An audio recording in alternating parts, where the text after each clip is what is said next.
Hello students, সবাই আশা করি ভালোই আছিস। সবার ক্লাসগুলো শুরু হয়ে গেছে বাকি।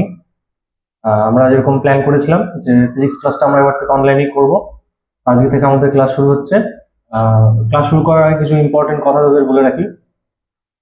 দেখবি তোরা গ্রুপে আমি সিলেবাস আর ওএমআর শিট একটা পিডিএফ এটা তোকে দেখবি পাঠিয়েছি। তো তোরা ওএমআর শিটটা একটু প্রিন্ট আউট করে নিবি, কারণ এই চ্যাপ্টারগুলো বোঝানোর পর আমি প্র্যাকটিস টেস্ট দেবো, কিছু সেট দেবো। সেই সেটগুলো তোরা ওই ওএমআর শিটে প্র্যাকটিস করবি, ঠিক আছে? আর একটা পিডিএফ দিয়েছি দেখবি। তা প্রত্যেকটা চ্যাপ্টার শুরু করার আগে বা প্রত্যেকটা ক্লাস শুরু করার আগে আমি এরকম পিডিএফ দিয়ে দেবো। তোরা প্রত্যেকে অবশ্যই সেই পিডিএফটা সামনে নিয়ে তারপরে ভিডিওগুলো দেখা শুরু করবি, ঠিক আছে? তাহলে তোদের বুঝতেও সুবিধা হবে। পিডিএফ গুলো বানানোর উদ্দেশ্য এটাই যে বইয়ের মধ্যে তো আমাদের অনেক বিস্তৃতভাবে দেওয়া থাকে, অনেকটাই বড়ভাবে দেওয়া থাকে। তা আমি একদম কম্প্যাক্ট মানে একটু শর্টকাট করে সামারি করে সবগুলো টপিক কভার করে দেবো, ঠিক আছে? তোরা যদি দেখিস তাহলে তোদের বুঝতেও সুবিধা হবে এবং পরীক্ষাতে তোরা লিখতেও পারবি। তা যাই হোক, পিডিএফটা আমি দিয়ে দিয়েছি, তোরা একটু পিডিএফটা অবশ্যই নোট করে নিস। আর তাহলে চল আজকে আমরা আমাদের নেক্সট ভিডিওটা শুরু করি। আচ্ছা, তার আগে সিলেবাসটা একটু আমি বলে দিই। তোদের বইয়ের মধ্যে আছে, দেখে নিবি। আমাদের টোটাল ক্লাস 11 সেমিস্টার 1-এ টোটাল 5টা ইউনিট আছে, 5টা। ইউনিট 1-এ আছে ভৌত রাশির পরিমাপ ও মাত্রা, একমাত্রিক। ইউনিট 2-তে আছে একমাত্রিক গতি ও ভেক্টর। ইউনিট 3-তে আছে নিউটনের গতিসূত্র, ঘর্ষণ এবং বৃত্তীয় গতি। ইউনিট 4-এ আছে কার্যক্ষমতা শক্তি। আর ইউনিট 5-এ আছে স্থিতিবিজ্ঞান আর দৃঢ় বস্তু ঘূর্ণন। তো ইউনিট 1 থেকে একটাই চ্যাপ্টার। এই চ্যাপ্টার থেকে 3 মার্কসের কোশ্চেন আসবে, মানে 3টে কোশ্চেন টোটাল। 1 মার্কসের একটা কোশ্চেন, তাহলে 3 × 1 3 মার্কস। ইউনিট 2 থেকে দুটো চ্যাপ্টার থেকে সব থেকে বেশি কোশ্চেন কিন্তু এই চ্যাপ্টার থেকে আসবে, তাই না? এই ইউনিট থেকে 12টা কোশ্চেন আসবে, 12 × 1 12 মার্কস। ইউনিট 3-তে 3টে চ্যাপ্টার, 8 নাম্বার আসবে, 8টা কোশ্চেন আসবে, 8 মার্কস টোটাল। ইউনিট 4-এ একটাই চ্যাপ্টার, 5 মার্কস। ইউনিট 5-এ দুটো চ্যাপ্টার, 7 মার্কস। তো টোটাল আমাদের পরীক্ষা হবে 35 মার্কস। 35 মার্কস। আর আমাদের কিন্তু টোটালটা এবার এমসিকিউ, যা আসবে এমসিকিউ। তোদের দেখবি গ্রুপের মধ্যে কতগুলো প্যাটার্নে এমসিকিউ আসবে টোটাল। তাহলে টোটাল কোয়েশ্চেন 35।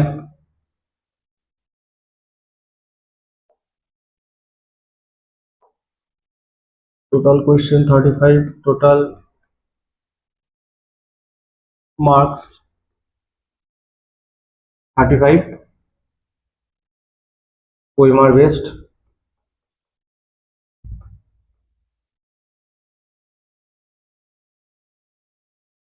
আচ্ছা, আর টোটাল, এটা খুব ইম্পর্টেন্ট, 7 টাইপস অফ কোয়েশ্চেন। তোরা একটু দেখবি, আমি গ্রুপে পাঠিয়েছি, অবশ্যই এটা ফলো করিস। 7 টাইপস অফ কোয়েশ্চেন, কিরকম কিরকম টাইপ, কি ধরনের টাইপ আসবে সেগুলো দেওয়া আছে, 7টা টাইপ আসবে টোটাল। 7 টাইপস অফ কোয়েশ্চেন, ঠিক আছে? এটা একটু দেখে নিবি। হ্যাঁ, অ্যাসারশন, রিজন আছে ওখানে, নর্মাল এমসিকিউ 4টে অপশন থাকবে এরকম আছে, ফিল ইন দ্য ব্ল্যাঙ্কস আছে, ট্রু ফলস আছে, টেবিল ম্যাচ, কলাম ম্যাচিং আছে, এরকম দেখবি 7টা টাইপের দেওয়া আছে। তোরা একটু দেখে নিস। আমি সেভাবেই তোদের প্র্যাকটিস সেট গুলো করাবো, আশা করি প্র্যাকটিস ভালোই হবে। তো যাই হোক, আমরা আজকে আমাদের প্রথম চ্যাপ্টার শুরু করব। প্রথম চ্যাপ্টারের নাম হচ্ছে ভৌত রাশির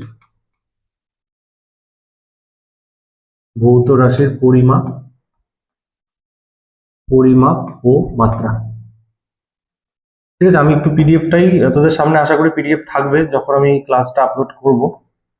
আর তাও যাদের আপলোড এখনো নেই পিডিএফটার কাছে, তারা অবশ্যই পিডিএফটা নোট ডাউন করে নিবি গ্রুপ থেকে। যারা এখনো পাস নেই তারা গ্রুপে আমাকে বলবি, আমি আবার সেন্ড করে দেবো, ঠিক আছে? সবাই কিন্তু পেয়ে যাবি। আর প্রত্যেককে এই ক্লাসে জয়েন করে দিবি, যারা এখনো জয়েন করেনি। নতুন নতুন যারা স্টুডেন্টসরা আছে, যারা এখনো জয়েন করে, সবাইকে জয়েন করে দিবি, ঠিক আছে? তারপর বাকি দেখবি এখানে অনেক প্র্যাকটিস সেট পাবি, আমি দেবো প্র্যাকটিস সেট গুলো।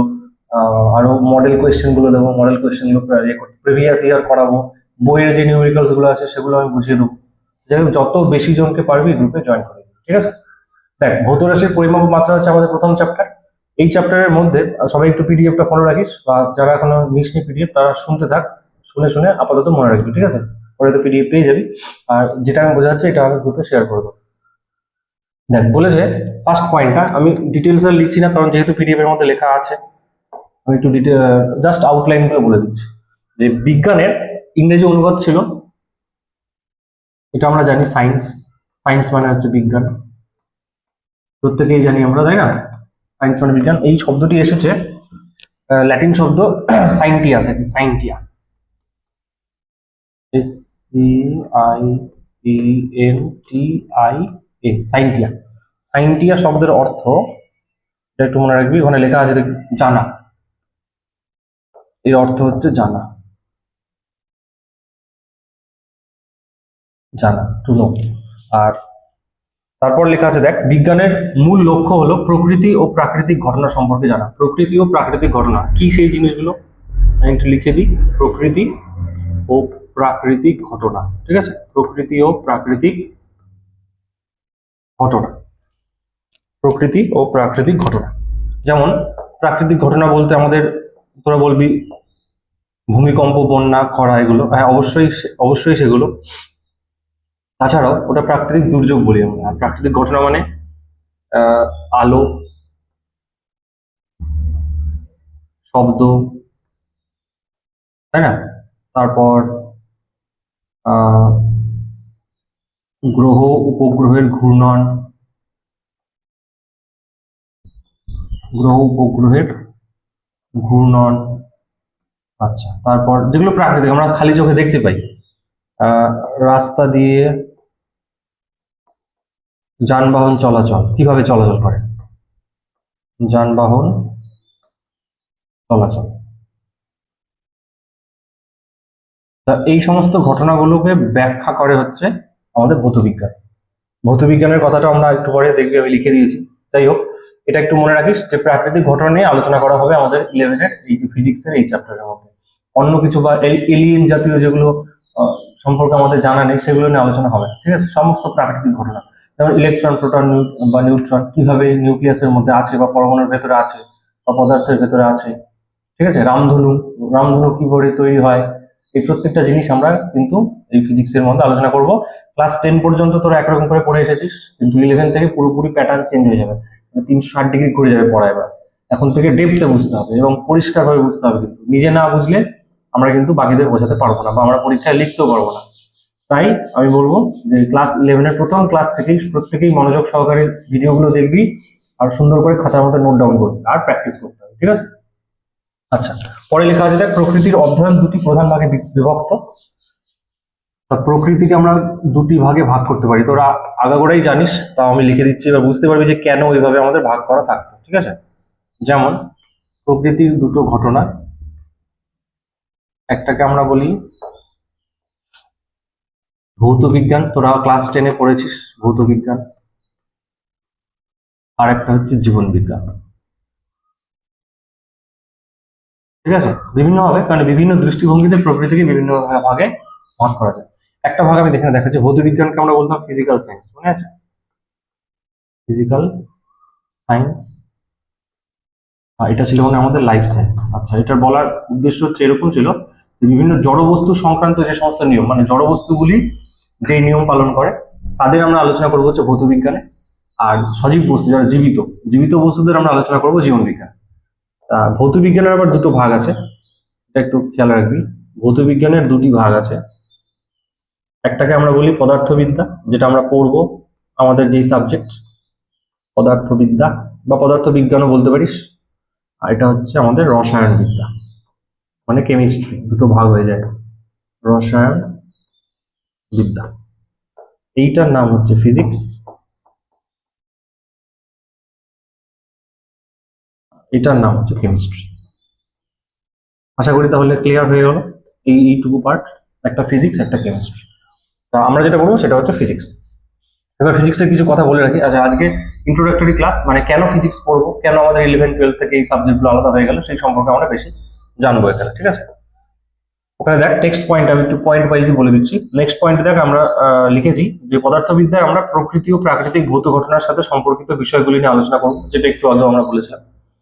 বলা যায় পদার্থবিদ্যা হলো প্রকৃতি ও প্রকৃতি অনুসৃত বিভিন্ন নিয়মের সমষ্টিগত এবং নিয়মিত আলোচনা। বিভিন্ন নিয়ম বলতে যেমন একটু আগে বললাম যে ওই উদাহরণগুলো, যে আলো, কেন আলো তৈরি হয় বা আলো কেন দেখতে পারি, যে কারণ, শব্দ কেন শোনা যায়, গ্রহ উপগ্রহগুলো কেন ঘুরছে সূর্যের চারপাশে, হ্যাঁ, রাস্তা দিয়ে কেন যানবাহন চলাচল করতে পারে, এই যে কারণগুলো, এই কারণগুলোকে বলেছে প্রকৃতি ও প্রকৃতি অনুসৃত বিভিন্ন নিয়ম, মানে কারণ বলতে কোন নিয়মে এগুলো হচ্ছে ঘটনাগুলো, তো সেই নিয়মগুলো তাদের সমষ্টিগত এবং নিয়মিত আলোচনা, এই আলোচনাটাই আমাদের পদার্থবিদ্যার মূল অংশ।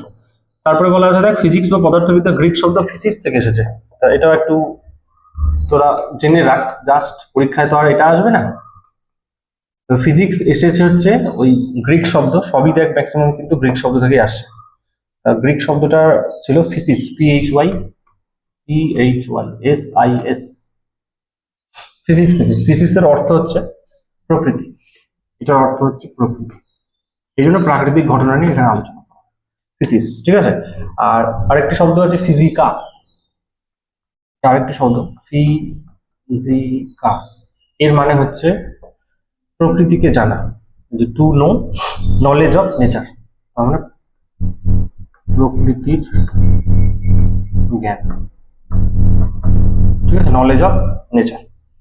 আচ্ছা, এবার প্রকৃতির মধ্যে আমরা কি করি, আমরা দৃশ্য অদৃশ্য সমস্ত জড়বস্তু বা পদার্থ এবং জীবের সমন্বয়ে গঠিত আমাদের ভৌত জগৎ, মানে আমাদের প্রকৃতিকে ব্যাখ্যা করতে গিয়ে আমাদের যেটা ভৌত জগৎ আমরা নাম দিলাম, যে আমাদের আশেপাশের যে পরিবেশটা যেটাকে আমরা প্রকৃতি বলছি তাকে আমরা নাম দিলাম ভৌত জগৎ।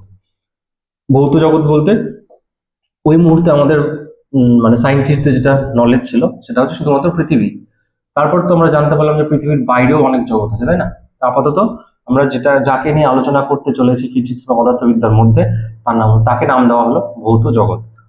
আর ভৌত জগৎকে আমরা আবার দুটো ভাগে ভাগ করতে পারি, দেখ এটাও একটু মনে রাখবি। ভৌত জগৎকে মানে আমরা বলতে সায়েন্টিস্টরা ভাগ করে দিল, একটা হচ্ছে ম্যাক্রোস্কোপিক, ম্যাক্রো, অনেকেই শুনেছিস হয়তো নামটা, ম্যাক্রোস্কোপিক, আর একটা মাইক্রোস্কোপিক,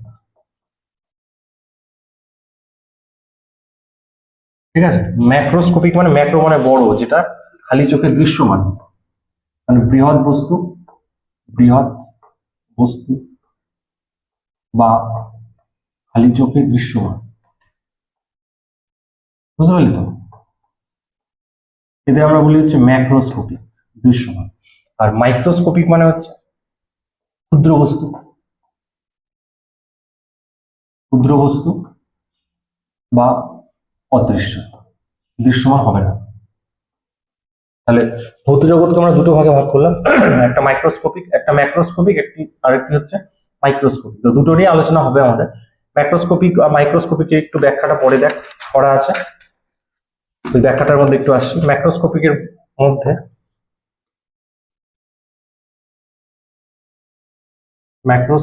মধ্যে আমরা কিছু বল, পদার্থবিদ্যার ভৌতবিজ্ঞান আমরা পড়েছি কিন্তু এগুলো, তাই না? বল, ওখানে বলা আছে দেখ ম্যাক্রোস্কোপিক টপিকের মধ্যে কি কি আসছে, একটা আসছে মেকানিক্স বা বলবিদ্যা, বলবিদ্যা নিয়ে এর মধ্যে আলোচনা করা হবে, বা মেকানিক্স, এগুলো সব ফিজিক্সে আমরা কিন্তু পড়বো, এটা মেকানিক্স। আচ্ছা, আর আছে নেক্সট দেখ অপটিক্স বা আলোকবিদ্যা, আলোকবিদ্যা বা আলোক বিজ্ঞানও বলতে পারিস, আলোকবিদ্যা বা অপটিক্স। তো যাই হোক, এটা আপাতত জাস্ট তোদের আইডিয়া দেওয়ার জন্য যে আমরা কি কি নিয়ে ভৌত জগৎ মধ্যে কি কি আছে, আর পদার্থবিদ্যাটা কেন এলো, কেন আমরা পড়বো। তাপগতিবিদ্যা খুব ইম্পর্টেন্ট, এটা আমরা ক্লাস 11 সেমিস্টার 2-তে পড়বো, তাপগতিবিদ্যা বা থার্মোডাইনামিক্স, থার্মোডাইনামিক্স, ঠিক আছে। আর নেক্সট হচ্ছে ইলেকট্রোডাইনামিক্স বা তড়িৎ গতিবিদ্যা, এটাকে আমরা বলি তড়িৎ, এটা ক্লাস 12-এ পড়বো সেমিস্টার 3-তে। তাহলে এইভাবেই দেখ সুন্দর করে সাজানো আছে কিন্তু ইলেকট্রোডাইনামিক্স। তো এই টপিকগুলো আমাদের ম্যাক্রোস্কোপিক, মানে এটা আমরা খালি চোখে দেখতে পাবো। আবার কিছু কিছু আছে দেখ মাইক্রোস্কোপিক, ওদের আমরা এরকম বলতে পারি মাইক্রোস্কোপিকের মধ্যে, মাইক্রোস্কোপিক 11-এ আমরা পাবো না, খুব একটা পাবো না, আমাদের ম্যাক্সিমামটাই 12-এই পাবো আমরা। মাইক্রোস্কোপিকের মধ্যে আমরা পড়বো কোয়ান্টাম মেকানিক্স, কোয়ান্টাম বলবিদ্যা, এটা কিন্তু খালি চোখে দেখা যায় না, বা কোয়ান্টাম মেকানিক্স খুব ইম্পর্টেন্ট, এটা কিন্তু অ্যাডভান্স ফিজিক্সের মধ্যে পড়ে, কোয়ান্টাম মেকানিক্স। আর অপর একটি পার্ট হলো স্ট্যাটিস্টিক্যাল মেকানিক্স। বাংলাটা দেখে নিবি তোরা, স্ট্যাটিস্টিক্যাল মেকানিক্স। ঠিক আছে। আচ্ছা, এই যে পোর্শন গুলো বললাম এখানে, এই পোর্শন গুলো পরে হচ্ছে ক্লাসিক্যাল ফিজিক্স।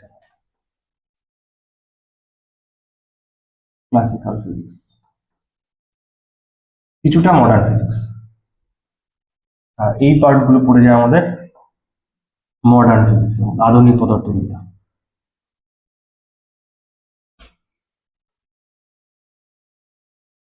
আমাদের পড়ে যায় মডার্ন ফিজিক্স।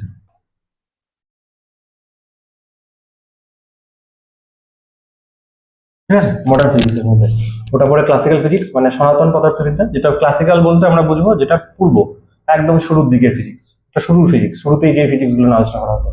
আর এটা হচ্ছে এখনকার ফিজিক্স, যেটা মডার্ন, আপ টু ডেট হয়ে হয়ে হয়ে হয়ে আজকে যে ফিজিক্সটা হচ্ছে সেটা হচ্ছে এই পার্ট। যাই হোক, এগুলো নিয়ে আমাদের সবই আলোচনা হবে, একটু তোরা দেখে নিবি। তো আমাদের যেটা বলছিলাম আমরা, যে আমাদের জগৎকে আমরা ভাগ করেছিলাম ভৌত জগৎ হিসেবে, তাই না? ভৌত জগৎ, এটা একটু মনে রাখ। আচ্ছা, পরের পয়েন্ট একটু দেখে নিই, যে প্রকৃতির বিভিন্ন ঘটনার ব্যাখ্যা করার জন্য, এই যে প্রকৃতিতে বিভিন্ন ঘটনার ব্যাখ্যা নিয়ে আমরা আলোচনা করবো পদার্থবিজ্ঞানের মধ্যে, বলছে এই ব্যাখ্যা করার জন্য কিছু উপাদানের প্রয়োজন, যাদের আমরা পদার্থ বলি। তার মানে দেখ, প্রকৃতির ঘটনাগুলোকে ব্যাখ্যা করার জন্যই কিন্তু আমরা পদার্থ বানালাম, নাহলে কিন্তু আমাদের বানানোর কোনো দরকার ছিল না। পদার্থ বলতে এখন তো আমরা জানি চেয়ার, টেবিল, কোনো একটা বস্তু, গ্রাফাইট, তাই না, ডায়মন্ড, এগুলো সবই তো পদার্থ আমাদের কাছে। আবার কঠিন, তরল, গ্যাসীয়, এরকম পদার্থকেও ভাগ করি আমরা। এই যে ব্যাখ্যাগুলো করলাম, মানে কঠিন, তরল, গ্যাসীয়, বিভিন্ন রকমের পদার্থ আমরা ভাগ করলাম, এই ভাগ করার কারণে হচ্ছে প্রকৃতিকে ব্যাখ্যা করার জন্য। তা এই যে ভৌত জগতের কথা বললাম, এই ভৌত জগতের মধ্যে আমরা প্রথম যাকে আনলাম তাকে আমরা বললাম পদার্থ। স্টেপ বাই স্টেপ শুধু দেখে রাখা আউটলাইনটা, কি করে মানে আমরা কি নিয়ে পড়াশোনা করবো এখন। যাই হোক, তাদের আমরা বললাম পদার্থ। পদার্থের আমরা জানি পদার্থ কি, পদার্থের ভর আছে আর কিছুটা জায়গা দখল করে থাকে, তাই না? ভর আছে, ও এটা আমরা 9, 10ও কিন্তু পড়ে এসেছি, কিছুটা জায়গা দখল করে থাকে, কিছুটা জায়গা দখল করে থাকে, তাদের আমরা পদার্থ বলি। আচ্ছা, এই বলা যায় ভৌত জগৎ বা প্রকৃতি পদার্থ ও শক্তির সমন্বয় গঠিত। এটা অনেক সময় বলা হয় যে আমাদের টোটাল ইউনিভার্স, মানে বিশ্ব ব্রহ্মাণ্ড বলতে পারিস তোরা, দুটি জিনিস নিয়ে গঠিত। আমি এখানে লিখে দিচ্ছি, একটা হচ্ছে ভর আর একটা হচ্ছে শক্তি। এই দুটি জিনিস নিয়ে আমাদের ভৌত জগৎ গঠিত। এটা ওই সময়কার সায়েন্টিস্টরা বলে, পরবর্তীতে তো আইনস্টাইন থেকে শুরু করে ভালো বড় বড় সায়েন্টিস্ট এটা প্রমাণ করে দিয়েছে এখন, তাই না, যে ভর আর শক্তি নিয়ে আমাদের টোটাল জগৎ গঠিত। এখনো অনেক আপডেট রিসার্চ চলছে, আস্তে আস্তে আমরা আরো আপডেট পাবো। তো পদার্থ যেটা বলা হলো, দেখ, এই প্রকৃতি বা ভৌত জগতের বিভিন্ন ঘটনার ক্ষেত্রে পদার্থ ও শক্তির ব্যাখ্যা করার জন্য। তাহলে এই যে পদার্থ আর এই যে শক্তি বললাম, ভর, পদার্থ বলতে এখানে ভর, এই ভরকে আমরা কিন্তু মানে অল্টারনেটলি পদার্থই বলতে পারি, পদার্থ। তাহলে এই পদার্থ আর শক্তিকে ব্যাখ্যা করতে হবে এবার। তাহলে ব্যাখ্যা করার জন্য যেটা তৈরি হলো তাকে আমরা বললাম প্রাকৃতিক রাশি। দেখ, এইভাবে কিন্তু স্টেপ বাই স্টেপ চ্যাপ্টার শুরু হচ্ছে। তাহলে পদার্থের ব্যাখ্যার জন্য তৈরি হয় প্রাকৃতিক রাশি। এটা প্রাকৃতিক রাশি, ঠিক আছে, পদার্থের ব্যাখ্যার জন্য তৈরি হলো এটা। আর এই প্রাকৃতিক রাশিকে পরিমাপের জন্য একে এবার পরিমাপ করতে হবে, একে পরিমাপ করতে হবে। তাহলে প্রাকৃতিক রাশির পরিমাপের জন্য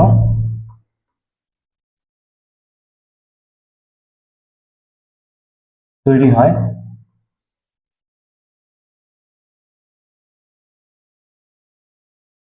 একক মাত্রা, একক ও মাত্রা, যেটা আমাদের চ্যাপ্টার, কিন্তু ওই চ্যাপ্টারেই যাচ্ছে আস্তে আস্তে, দেখ। আচ্ছা, এই যে একক আর এই যে মাত্রা, এরা কার একক আর মাত্রা? প্রাকৃতিক রাশি। এই যে প্রাকৃতিক রাশি, বোঝা গেল এবার? তাহলে প্রাকৃতিক রাশির ব্যাখ্যার জন্য আমরা একক আর মাত্রা পড়বো। এবার এখানে একটা জিনিস একটু বলে রাখি যে প্রাকৃতিক রাশির মধ্যে একটু দেখে রাখ, এটা প্রাকৃতিক রাশির মধ্যে যাদের পরিমাপ করা যায়, যাদের পরিমাপ করা যায় তাদের বলা হয় ভৌত রাশি, তাদের বলা হয় ভৌত রাশি। আর জগৎ মানে তো ভৌত জগতই ছিল, তাহলে ভৌত জগতের রাশিদের আমরা বলবো হচ্ছে ভৌত রাশি। আচ্ছা, ভৌত রাশি এই জায়গাটা একটু কেন মনে রাখবি, যাদের পরিমাপ করা যায়, এই লাইনটা খুব ইম্পর্টেন্ট। তাহলে যাদের যে সমস্ত রাশিদের পরিমাপ করা যাবে তাদের আমরা বলবো হচ্ছে ভৌত রাশি। ভৌত রাশিকে আবার দুটো ভাগে ভাগ করা হয়, দেখ সব কিন্তু একটার সাথে একটা রিলেটেড। ভৌত রাশিকে আমরা দুটো ভাগে ভাগ করতে পারি। তাহলে ভৌত রাশির দুটো ভাগ যদি করি, একটাকে আমরা বলি প্রাথমিক বা মূল ভৌত রাশি, মৌলিকও বলে অনেক সময়, বা মৌলিক, সবগুলো টার্ম কিন্তু মনে রাখবে। হ্যাঁ, মৌলিক বা মৌলিক রাশি, বা এটাকে বলে ফান্ডামেন্টাল কোয়ান্টিটি, ফান্ডামেন্টাল কোয়ান্টিটি রাশি। ফান্ডামেন্টাল, তার যে জিনিসগুলি ফান্ডামেন্টাল হবে তারা কিন্তু শুরুর দিকে, একদম শুরুর দিকে, আর যারা কারোর উপর নির্ভর করে না, বরং বাকি ঘটনাগুলি বা বাকি রাশিগুলি এদের উপর নির্ভর করবে, তাদের আমরা বলবো হচ্ছে ফান্ডামেন্টাল বা প্রাথমিক। এদের আমরা বলি হচ্ছে লব্ধ, এদের বলি লব্ধ রাশি। তোরা পিডিএফটাও দেখবি, পিডিএফ এর মধ্যে সব ডিটেলস লেখা আছে। বা এদের আমরা বলি ডিরাইভড কোয়ান্টিটি, ডিরাইভড মানে ডেরিভেশন করে এগুলো নির্ণয় করা হয়, ডিরাইভড কোয়ান্টিটি। বোঝা গেল? ডিরাইভড করে বলতে এই যে রাশিগুলো দেখতে পাচ্ছি এখানে আমি নাম লিখবো এখন, এই রাশিগুলোকে ব্যবহার করে এই রাশিগুলো বানানো হয়। তার মানে এরা এর উপর ডিপেন্ডেন্ট, কিন্তু এরা কারোর উপর ডিপেন্ডেন্ট নয়, তাই এদের প্রাথমিক, মূল বা মৌলিক রাশি বা ফান্ডামেন্টাল কোয়ান্টিটি বলে। সবাই কিন্তু ভৌত রাশি, এও ভৌত রাশি এরাও ভৌত রাশি, আর উভয়ই কিন্তু পরিমাপযোগ্য, সবাইকে পরিমাপ করা যায় তবেই এরা ভৌত রাশি। কিছু রাশি আছে যেমন পরিমাপ করা যায় না, যেমন আমি ট্রিপল স্টার মার্ক লিখে দিচ্ছি, যেমন তো স্বাদ, টেস্ট, এর কোনো বর্ণ, রং, তাই না, কালার, তারপর গন্ধ, স্মেল, এদের তো পরিমাপ করা যায় না। এরা কিন্তু ভৌত রাশি না, এরা প্রাকৃতিক রাশি, মানে রাশি এরা, কিন্তু ভৌত রাশি বলবো না। ভৌত রাশি কাদের বলবো? যাদের পরিমাপ করা যায়।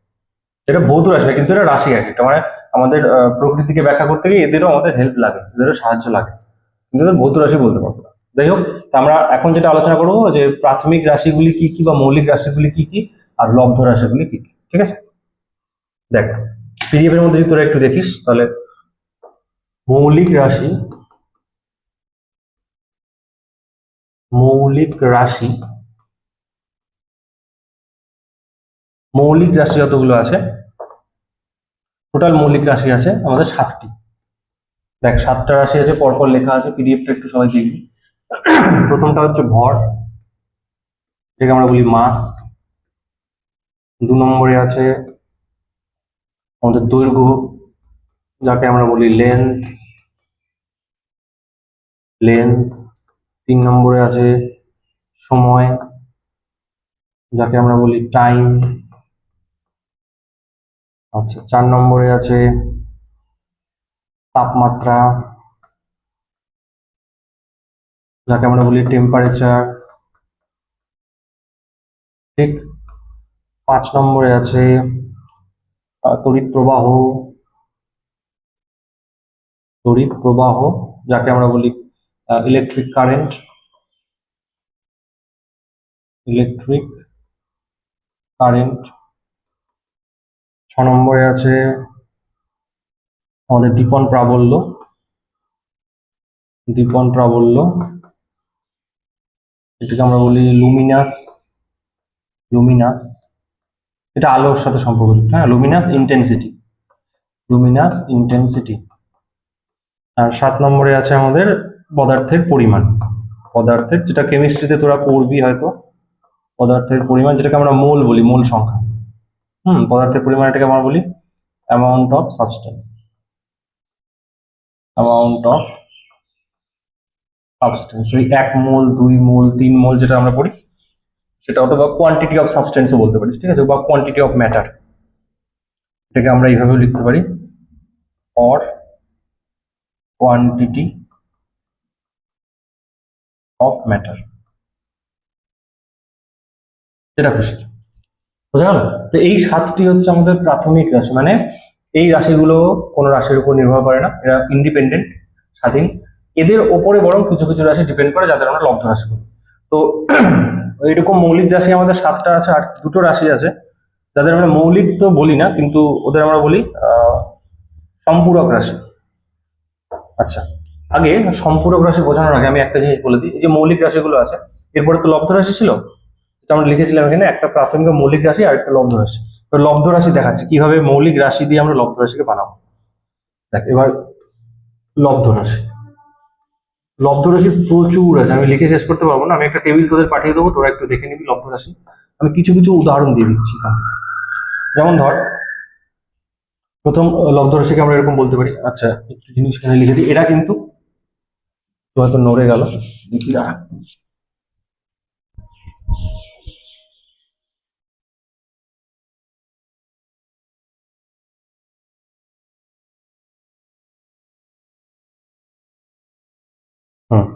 ঠিক আছে,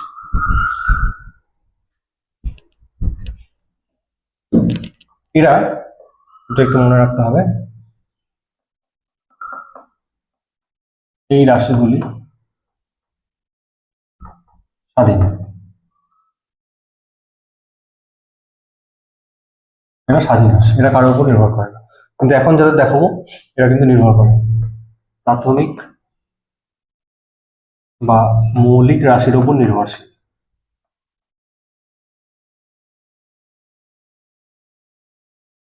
প্রাথমিক বা মৌলিক রাশির উপর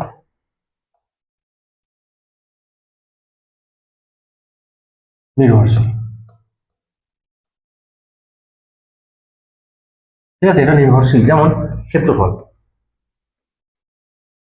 উদাহরণগুলো দেখ। ক্ষেত্রফলকে আমরা বলি দৈর্ঘ্য ইন্টু প্রস্থ, দৈর্ঘ্য ইন্টু প্রস্থ আমরা সাধারণভাবে যেটা জানি।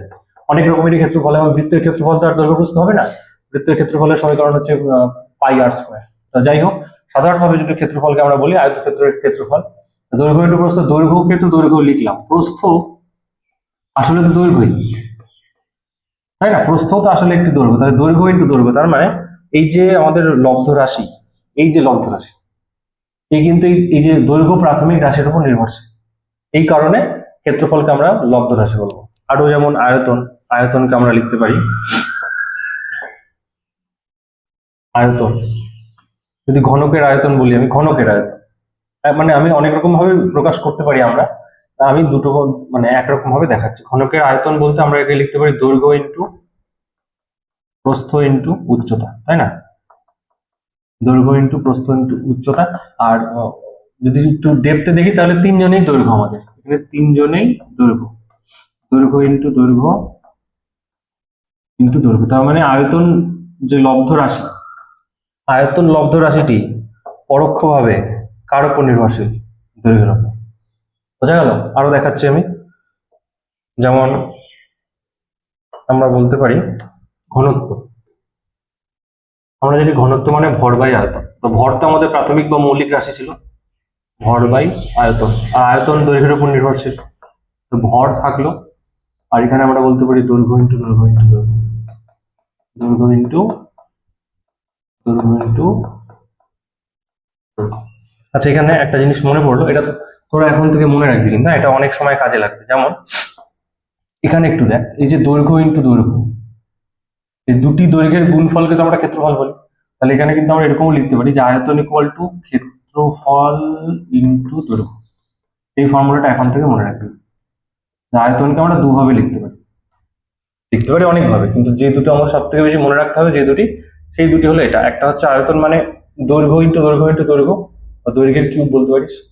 আর একটি হচ্ছে ক্ষেত্রফল ইন্টু দৈর্ঘ্য। তা এটাকে যেমন আমরা কি লিখতে পারি, দৈর্ঘ্যের স্কোয়ার, দুটি দৈর্ঘ্যের গুণফল মানে দৈর্ঘ্যের স্কয়ার। একে আমরা বলতে পারি দৈর্ঘ্যের কিউব, দৈর্ঘ্যের কিউব, দৈর্ঘ্যের স্কয়ার, দৈর্ঘ্যের কিউব। বোঝা যাচ্ছে? আচ্ছা, তাহলে এখানে ভর বাই আয়তন, তাহলে ভর বাই দৈর্ঘ্য ইন্টু দৈর্ঘ্য ইন্টু দৈর্ঘ্য। তার মানে আমাদের যে ঘনত্ব, এই যে রাশিটি আছে, এটা লব্ধ রাশি। এই রাশিটি একটা হচ্ছে ভরের উপর নির্ভর করে আর অপরটি হচ্ছে দৈর্ঘ্যের উপর। তাহলে ঘনত্ব ও মৌলিক রাশি যে দুটি আছে, ভর আর দৈর্ঘ্য, এখানে একটু খেয়াল কর, মৌলিক রাশির মধ্যে এই যে ভর আর এই যে আমাদের দৈর্ঘ্য, অনেক অনেকভাবেই ডিপেন্ড করছে। এই জন্য এদের আমরা মৌলিক রাশি না বলে ওই রাশিগুলিকে আমরা বলি হচ্ছে লব্ধ রাশি। বোঝা গেল? পিডিএফটার মধ্যে উদাহরণগুলো দেওয়া আছে, তোরা একটু দেখে নিবি। প্রচুর উদাহরণ আছে, আমি ওইটারও একটা পিডিএফ পাঠিয়ে দেবো, তোরা একটু দেখে নিবি, পরীক্ষায় কিন্তু আসবে এরকম। ঠিক আছে? কোন রাশির কি সমীকরণ। আচ্ছা, ভৌত রাশির পরিমাপের ক্ষেত্রে দুটি বিষয় প্রয়োজন, এটা একটু বলে দিই। ভৌত রাশির পরিমাপের ক্ষেত্রে যেমন আমি যদি একটা কোয়েশ্চেন করি এখানে, যে মালবাজার থেকে শিলিগুড়ির দূরত্ব, শিলিগুড়ির দূরত্ব আমাদের নেক্সট টপিক। এটা পিডিএফটা দেখবি তোরা। ধর আমি বললাম 53, এর কোনো মানে হলো? তোরা বলবি এটা আবার কি লেখা হলো, এর তো কিছু একটা বলো, যে কিলোমিটার না মিটার না ফুট না ইঞ্চি, তাই না? তাহলে আমি লিখলাম 53 কিলোমিটার, এটা হচ্ছে মালবাজার থেকে শিলিগুড়ির দূরত্ব। তাহলে কোনো একটা ভৌত রাশি, ভৌত রাশি বলতে আমাদের এখানে ভৌত রাশিটা কে? আমাদের ভৌত রাশি হচ্ছে এই যে দূরত্ব। তাহলে দূরত্বকে প্রকাশ করার জন্য দেখ দুটি রাশির দরকার পড়লো, মানে দুটি কোয়ান্টিটির দরকার পড়লো। একে আমরা বলি সাংখ্যমান, সাংখ্যমান বা সংখ্যা মানও বলে। একে আমরা বলি হচ্ছে একক। তাহলে কোন একটি ভৌত রাশির পরিমাপ বোঝানোর ক্ষেত্রে, আচ্ছা আমরা কোথাও একটা লিখেছিলাম, পরিমাপ বোঝানোর ক্ষেত্রে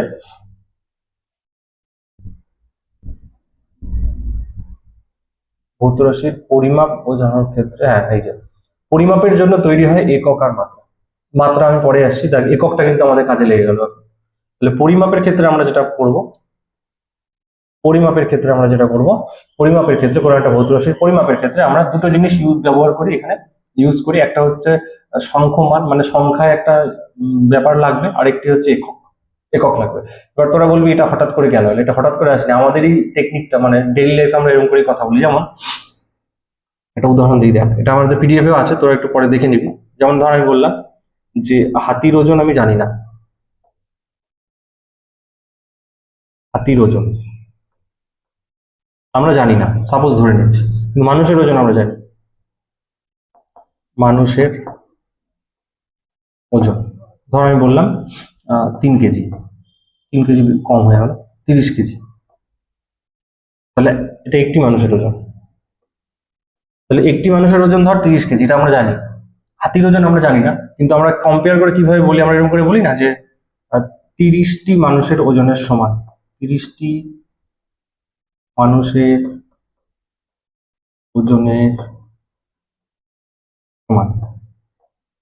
তাহলে দেখ আমরা ইনডাইরেক্টলি কিন্তু ওই জিনিসটাকেই ব্যাখ্যা করলাম, বুঝছে? দেখে নে এখানে 3টি মানুষের ওজনের সমান, তাহলে 3টি, এই যে 30টি, সরি এই 30, এই কিন্তু আমাদের সাংখ্যমান, এটা আমাদের সাংখ্যমান। আর এই যে মানুষের ওজন, এটা আমাদের হচ্ছে একক। আমরা বহু আগে থেকে আমাদের ডেইলি লাইফে এইভাবে কথা বলে আসি। তার মানে আমরা কিন্তু এই দুটোকেই আলটিমেটলি ব্যাখ্যা করি, একটি হচ্ছে সাংখ্যমান, অপরটি হচ্ছে একক। তাহলে কোনো ভৌত রাশির পরিমাপ বা পরিমাণ, বোঝা যাচ্ছে তো? পরিমাপ করতে গেলে আমাদের যেটা লাগবে, একটা লাগবে হচ্ছে সাংখ্যমান, অপর একটি লাগবে হচ্ছে আমাদের একক। তা আমরা এই দুটো দিয়ে কোনো একটা ভৌত রাশিকে প্রকাশ করবো। আর ভৌত রাশিকে আমরা বলি ফিজিক্যাল কোয়ান্টিটি। ঠিক আছে? ভৌত রাশিকে আমরা বলি, ভৌত রাশিকে আমরা বলি ফিজিক্যাল কোয়ান্টিটি। তো এদের আমরা এক্স দিয়েও প্রকাশ করতে পারি, capital X or capital Q. ঠিক আছে? তাহলে ক্যাপিটাল, আচ্ছা এখানে একটু বলে দিই, এই যে সাংখ্যমান, একে আমরা বলি নিউমেরিক ভ্যালু, নিউমেরিক ভ্যালু। আর এককে আমরা বলি ইউনিট। আমরা এদের প্রথম লেটার গুলোকে নিয়ে কাজ করি, নিউমেরিক ভ্যালুর এন আর ইউনিটের ইউ। আর ফিজিক্যাল কোয়ান্টিটির, আচ্ছা ফিজিক্যাল কোয়ান্টিটি মানে দূরত্ব, তো দূরত্বকে ব্যাখ্যা করার জন্য নিউমেরিক ভ্যালু লাগবে আর ইউনিট লাগবে, তার মানে এন আর ইউ লাগবে। আর কোয়ান্টিটিকে আমরা বলি কিউ, কিউ বাই এক্স, তাহলে আমরা প্রকাশ করতে পারি সুতরাং এক্স ইকুয়াল টু ওই numeric value n into U মানে ইউনিট, অর এটাকে এইভাবেও লেখা যায় Q equal to n into U. তোরা এই সমীকরণগুলো দেখে থাকবি, তা আশা করি এখন এই মানেও বুঝতে পারবি যে কেন সমীকরণগুলোকে এইভাবে লেখা আছে। বোঝা গেল এবার কেন এইভাবে লেখা আছে? ঠিক আছে। আচ্ছা আরেকটা ছোট্ট জিনিস এখানে একটু বলে রাখি, তোরা পরের পিডিএফ দেখবি, পিডিএফ এই কথাগুলো ভালো করে ব্যাখ্যা করা আছে, একটু দেখে নেবি উদাহরণগুলো, ঠিক আছে। আরেকটা জিনিস আমি একটু বলে দিই এখানে, যে আমরা জানি দৈর্ঘ্য এটা ভৌত রাশি, ধর এখানে লিখলাম আমি 1 মিটার, 1 মিটার, আবার আমি লিখলাম দৈর্ঘ্য ইকুয়াল টু 100 সেন্টিমিটার। দেখ একক চেঞ্জ করেছি, সংখ্যা মানগুলো বা সাংখ্য মানগুলিও চেঞ্জ হয়ে গেছে, তাই না? কিন্তু এই দৈর্ঘ্যের পরিমাপ কি চেঞ্জ হয়েছে? না, দেখ দৈর্ঘ্যের পরিমাপ কিন্তু চেঞ্জ হয়নি, এক 1 মিটারও যা 100 সেন্টিমিটারও তাই। তার মানে আমরা যদি একক মানে চেঞ্জ করে দিই তাহলে কিন্তু পরিমাপ চেঞ্জ হচ্ছে না, পরিমাপ একই থাকে, এই জায়গাটাই বোঝানো। যেমন আরেকটা জিনিস খেয়াল কর, যে মিটার বড় না সেন্টিমিটার বড়, যদি আমি বলি কোন এককটি বড়, তখন আমরা বলি যে মিটার এককটি বড়, তাই না? আমরা বলি মিটার এককটি বড়, সেন্টিমিটার এককটি ছোট। তাহলে যেই এককটি বড় হবে তার সাংখ্যমান দেখ ছোট হবে, আর যেই এককটি ছোট হবে তার সাংখ্যমান দেখ বড় হবে। তাহলে একটি ছোট একটি বড় মানে একজন বাড়ছে আরেকজন কমছে, একজন বাড়ছে আরেকজনও বাড়ছে, ওটাকে আমরা বলি সমানুপাতিক সম্পর্ক, তাই না? আর একজন বাড়ছে আরেকজন কমছে আমরা বলি ব্যস্তানুপাতিক সম্পর্ক। তা এই জায়গাটা একটু মনে রাখবি প্রত্যেকেই। কিন্তু যেহেতু আমরা জানি যে রাশির কোনো চেঞ্জ হচ্ছে না, 1 মিটারও যা 100 সেন্টিমিটারও তাই, তাই আমরা এখান থেকে বলতে পারি কিউ ইকুয়াল টু, কোনো রাশি যদি কিউ হয় তাহলে এটাকে আমরা এইভাবে লিখতে পারি n1 u1 equal to n2 u2, n2 u2, ঠিক আছে? বিভিন্ন এককে লিখলাম, তো এদের মান কিন্তু সমান। আর ওই যে ব্যস্তানুপাতিক সম্পর্কের কথাটা বললাম, তা এখান থেকে যদি আমরা লিখতে চাই, দেখ Q equal to n U, তাহলে এন ইকুয়াল টু কি হবে? N equal to Q by U হয়ে যাবে।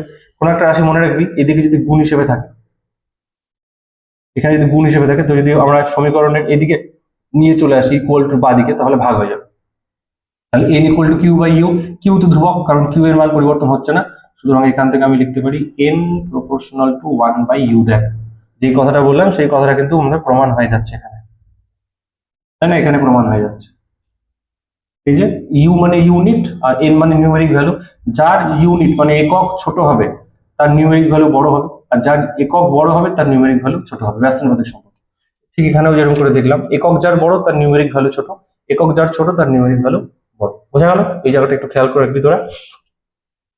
এরপর এককের দুটো পদ্ধতি বলা আছে দেখবি, একটা হচ্ছে সিজিএস, একটা হচ্ছে আমাদের এসআই, আর সরি এসআই না এমকেএস হবে, অপরটি হচ্ছে এমকেএস, আরেকটি হচ্ছে এসআই, যেটা এখন চলে। এখন আর সিজিএস এমকেএস চলে না, এখন যা চলে সেটা হচ্ছে এসআই। সিজিএসটা বলার উদ্দেশ্যটা সেন্টিমিটার, এটাকে আমরা গ্রাম বলি, এটাকে সেকেন্ড বলি। এখানে এম মানে মিটার, কে মানে কিলোগ্রাম কেজি, আর এস মানে সেকেন্ড। আর এসআইতে এই এতগুলি জিনিসগুলো ইউজ না করে একটা মাত্র একক ইউজ করে, আমি একটু পরে আসছি এখানে। যেমন ধরে নে বল,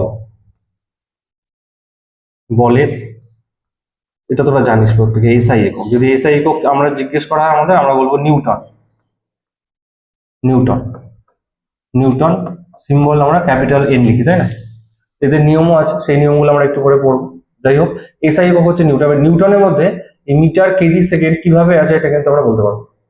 মানে এটা হচ্ছে একটি লব্ধ একক, এই লব্ধ এককের মধ্যে প্রাথমিক এককগুলি কিভাবে আছে সেটা আমরা বলতে পারবো না, কিন্তু যখনই আমাদের মানে অল ওভার ওয়ার্ল্ডে যখনই কোথাও বল নিয়ে আলোচনা করা হবে তখন তার এসআই এককটি নিউটন, মানে কেউ যদি নিউটন দেখে যে কোনো সায়েন্টিস্ট, সে বুঝে যাবে যে আমরা বল নিয়ে আলোচনা করছি।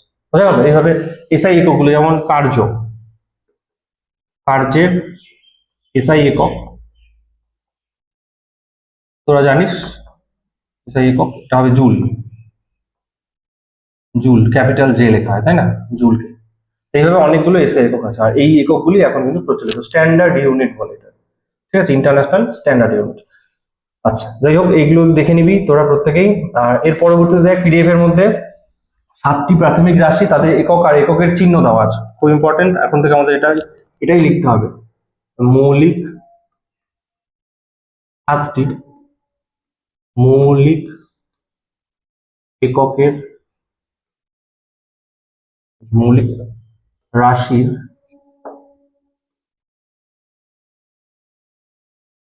চিহ্ন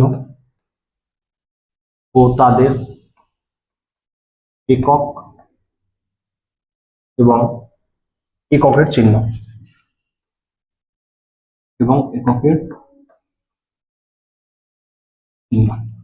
তো এখানে রাশি,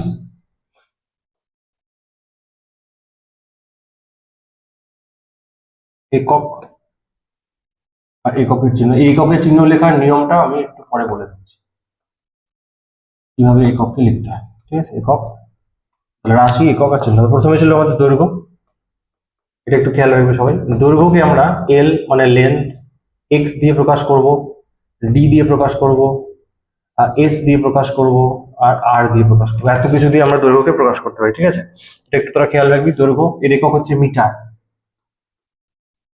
মিটার বা METR, মিটার। এই চিহ্ন হচ্ছে এম, স্মল এম দিয়ে আমরা মিটারে প্রকাশ করি। এরপর হচ্ছে ভর, ভরকে আমরা মাস বলি, তাই না? মাসের এম। এই এম আর এই এম কিন্তু আলাদা, দেখতে একই, তো জায়গা মতো যখন ব্যবহার করবো তখন তার মানেটা কিন্তু পাল্টাবে। চিহ্নতে মানে এককের চিহ্নতে যখন ব্যবহার করবো তখন মিটার হবে, কিন্তু যখন রাশির মধ্যে চিহ্নতে ইউজ করবো তখন সেটা ভর হবে। তো ভরের একক হচ্ছে কিলোগ্রাম। আমরা কিন্তু SI একক নিয়ে আলোচনা করছি আপাতত, এটা কিলোগ্রাম।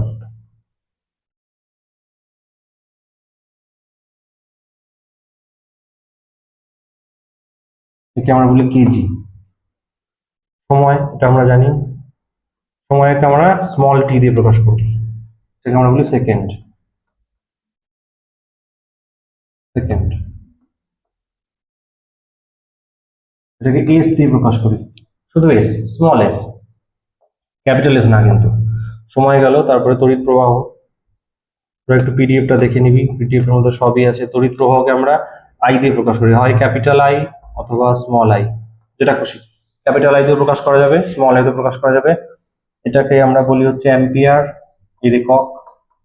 অ্যাম্পিয়ার কিন্তু একটা সায়েন্টিস্ট, যেমন নিউটন একজন সায়েন্টিস্ট, অ্যাম্পিয়ার। একে আমরা বলি ক্যাপিটাল ই দিয়ে প্রকাশ করব। যাই হোক, এদের নিয়মগুলো আমি বলে দিচ্ছি একটু পরে।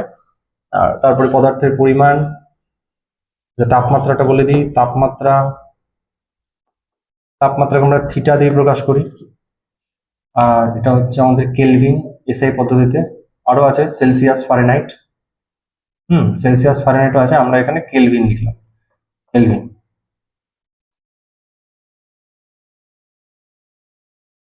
কেলভিন, কেলভিনকে আমরা ক্যাপিটাল কে লিখি। আচ্ছা, এরপরে ছিল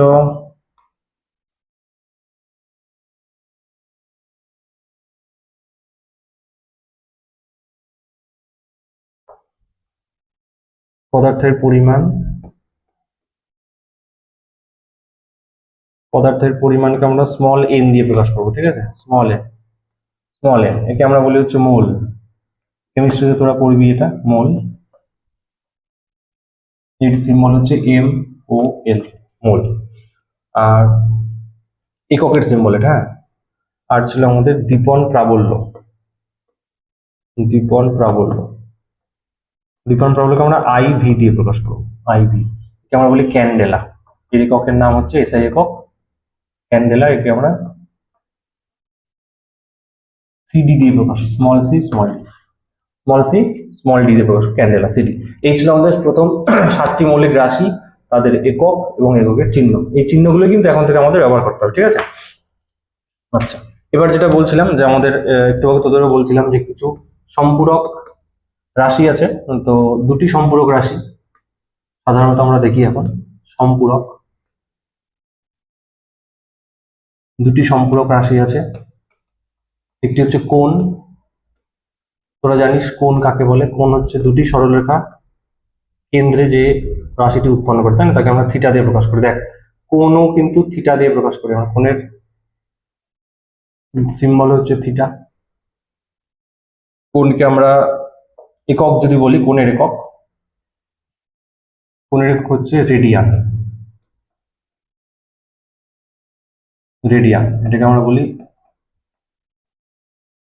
তোরা জ্যামিতিতে হয়তো রেডিয়ান, ওই যে পাই radian 180 equal to pi radian, এইভাবে তোরা পড়েছিস হয়তো রেডিয়ান। আর এর সিম্বল হচ্ছে আর এ ডি। ঠিক আছে, এটা কোণ। আরেকটি রাশি আছে, তাকে আমরা বলি ঘনকোণ। দুটো নিয়ে আমাদের আলোচনা হবে। এটা আমাদের 2 ডাইমেনশনাল, এটা একটু মনে রাখবি, 2 ডাইমেনশনাল, এটা 3 ডাইমেনশনাল। এটা 3 ডাইমেনশনাল ঘনকোণকে আমরা ওমেগা, ক্যাপিটাল ওমেগা, এটা ক্যাপিটাল ওমেগা এটা দিয়ে প্রকাশ করি। ঠিক আছে, এর একক হচ্ছে স্টেরেডিয়ান, একটু মনে রাখবি, স্টেরেডিয়ান।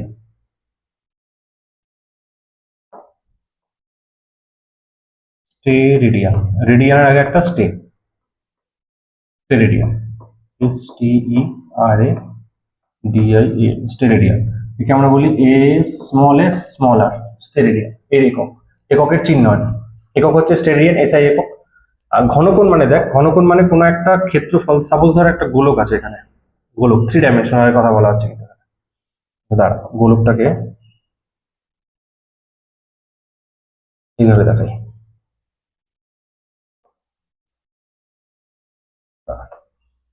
গোলকটাকে দেখাবো এই কালারে। ধর এখানে একটা গোলক, এটা তাহলে এটা এর কেন্দ্র হবে, এটা এর কেন্দ্র। এই কেন্দ্রে ধর এখানে একটা ক্ষেত্রফল নিচ্ছে এরকম, এর উপরে এটা এই ছোট্ট ক্ষেত্রফলটা, এই ক্ষেত্রফল এর কেন্দ্রে যে কোণ উৎপন্ন করে তাকে আমরা বলবো হচ্ছে ঘনকোণ। বুঝতে পারলি? এটা কিন্তু 3 ডাইমেনশনাল, দেখে মনে হচ্ছে এরকম, কিন্তু যেহেতু এটা গোলক 3 ডাইমেনশনাল, তাহলে এর তো সেই আমাদের আইসক্রিম আছে না, কোন আইসক্রিমটা যারা যারা খেয়েছিস তারা বুঝতে পারবে, ওই পার্টটা হচ্ছে গোলকের একটা ছোট্ট অংশ, তাই না, 3 ডাইমেনশনাল। ওইটাকে আমরা বলবো হচ্ছে ঘনকোণ। বোঝা গেল? এর একক হচ্ছে স্টেরেডিয়ান আর এককের চিহ্ন হচ্ছে এসআই। যাই হোক, মোটামুটি আমাদের এককগুলো কমপ্লিট হলো। এরপরে কিছু কোয়ান্টিটি আমরা জানবো, যেটা এখানে লেখা আছে 1 মাইক্রোমিটার, আমি শর্টে লিখে দিচ্ছি মিউ এম, এটাকে বলে মিউ। ঠিক আছে, এই অনেকগুলো সিম্বল এখন আমরা ক্লাস 11-এ জানবো। মিউ বলে, আমরা যখন আলো করবো তখন এই মিউ এর মানে আবার পাল্টে যাবে, তখন বলবো প্রতিসরাঙ্ক। যাই হোক, 1 মাইক্রোমিটার ইকুয়াল টু, মনে রাখবি, 10⁻⁶ মিটার। এটা মিটারের চিহ্ন। সেন্টিমিটারও করা আছে দেখবি পিডিএফ এর মধ্যে। 1 ন্যানোমিটার, এটাকে আমরা বলবো 1 ন্যানোমিটার, এনএম, 10⁻⁹ মিটার। ঠিক আছে, 1 ন্যানোমিটার। 1 অ্যাংস্ট্রম, অ্যাংস্ট্রম মানে এ লিখে মাথায় একটা গোল, 1 অ্যাংস্ট্রম মানে 10⁻⁻10 মিটার। এগুলো সব মনে রাখতে হবে কিন্তু এখন থেকে। 1 ফার্মি, 1 ফার্মি, 1 ফার্মি মানে 10⁻⁻12 মিটার। এইভাবে চলবে আর কি। তো কিছু কিছু জিনিস এগুলো মনে রাখিস, একটু অঙ্ক করার ক্ষেত্রে বা প্রবলেম করার ক্ষেত্রে কাজে লাগবে এগুলো। তারপর যে পয়েন্টটা আছে আমাদের, সেগুলো হচ্ছে এককের প্রতীক লেখার আন্তর্জাতিক পদ্ধতি, যে নিয়মগুলো বললাম একটু আগে, সেই নিয়মগুলো পড়বো। আচ্ছা, এটা বলার আগে কতগুলো জিনিস তোরা একটু মনে রাখবি। যেমন ধর এক্স, 1/x কিন্তু আমরা লিখতে পারি x⁻⁻1, তাই না? যারা এটা জানিস না তারা একটু এখন থেকে মনে রাখবি। ধর 1/x² আছে, এটাকে আমরা লিখতে পারি x⁻⁻2, x⁻⁻2। ধর আমি এরকম লিখলাম 1/5², এটাকে কিন্তু 5⁻⁻2 লেখা যাবে, মনে রাখবি এটা। আচ্ছা, আর কি কি মনে রাখতে হবে? যেমন ধর 2 × 2, এটাকে আমরা লিখতে পারি 2⁻2, তাই না? যে এর পাওয়ার 1, এর পাওয়ার 1, গুণের সময় পাওয়ার গুলি যোগ হয়। যেমন ধর আমি বললাম 2² × 2³, তাহলে এটা হয়ে যাবে 2⁵, পাওয়ার গুলি গুণের সময় যোগ হয়, আর ভাগের ক্ষেত্রে বিয়োগ হয়। যেমন ধর আমি এরকম বললাম 2⁻10, নিচে 2⁵, এটা হয়ে যাবে 2⁻10⁻5, তার মানে 2⁵ হবে। তারপর ভাগের ক্ষেত্রে পাওয়ার গুলি বিয়োগ হয়, গুণের ক্ষেত্রে পাওয়ার গুলি যোগ হয়, এগুলো কিন্তু মনে রাখতে হবে।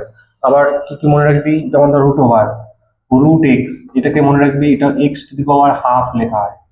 ঠিক আছে, x⁻½ যেমন কোথাও যদি √2 থাকে তাহলে 2⁻½ লিখতে হবে, এইভাবে লেখা যায় কিন্তু, এইটা একটু মনে রাখতে হবে। ঠিক আছে, এই প্রসেস যারা জানিস না তারা একটু দেখে এখন থেকে মনে রাখবি, তাহলেই হবে। ও এর কোনো ডেপথে যাওয়ার দরকার নেই, যাই হোক মনে রাখবি, গুণের ক্ষেত্রে যোগ হয় পাওয়ার, ভাগের ক্ষেত্রে বিয়োগ হয় পাওয়ার, রুট ওভার থাকলে টু দি পাওয়ার হাফ হয়, আর এরকম 1/1 আকারে লেখা থাকলে ওই উপরে গিয়ে সেটা এই উপরে গিয়ে সেটা মাইনাস হবে পাওয়ারে। ঠিক আছে? আচ্ছা, এরপরে তাহলে একটু আমি দেখে নিচ্ছি, তোরা এই পর্যন্ত একটু নোট ডাউন করে নিস, পজ করবি, পজ করে নোট করবি। ঠিক আছে? আমি একটু দেখে নিই যে তোদের লেখাগুলো ঠিকঠাক আছে কিনা।